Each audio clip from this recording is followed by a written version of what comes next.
This is a little 4 to 20 milliamp loop pressure transmitter that you would use out in the field. Just introducing you to it, and we will get into how it goes to a controller or uses the 4 to 20 milliamp loop for like PLCs. You can bring it into a VFD and control the speeds. But 4 to 20 is used in the maintenance world, especially in the wastewater world. They've got so many level indicators, pressure indicators, speed. The 4 to 20, you need to really get this in your mind how it works, because you'll run up on it in the future. It's just a really good tool, and the more you are exposed to it, the better you'll understand it. But here's a short video. There are many different types of outputs available. Analog signals provide a varying voltage or current signal and are the predominant inputs used in process control today.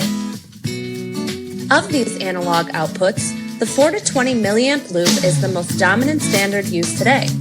This video will explain the basic hookup of a loop-powered pressure transmitter.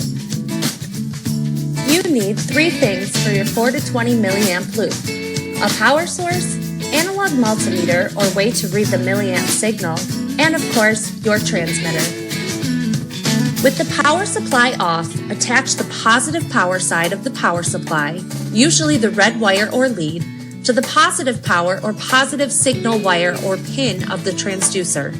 This is usually the red wire on the transducer, or if you have a connector, it needs to be the positive power pin. Next, hook up the negative power or negative side of the power supply to the negative side of your multimeter, usually the black wire or lead.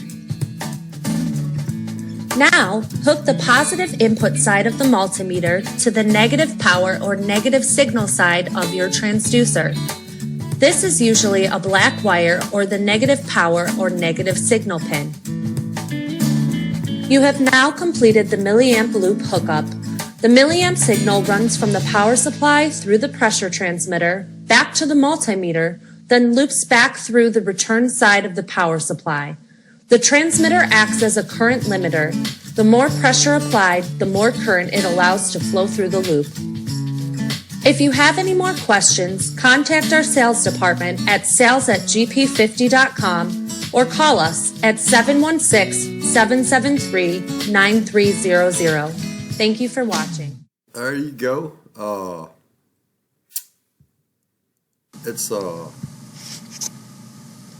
just pretty simple in those terms, but we will continue on and use some other videos. But and as for the test leads, these are about the best ones I've found.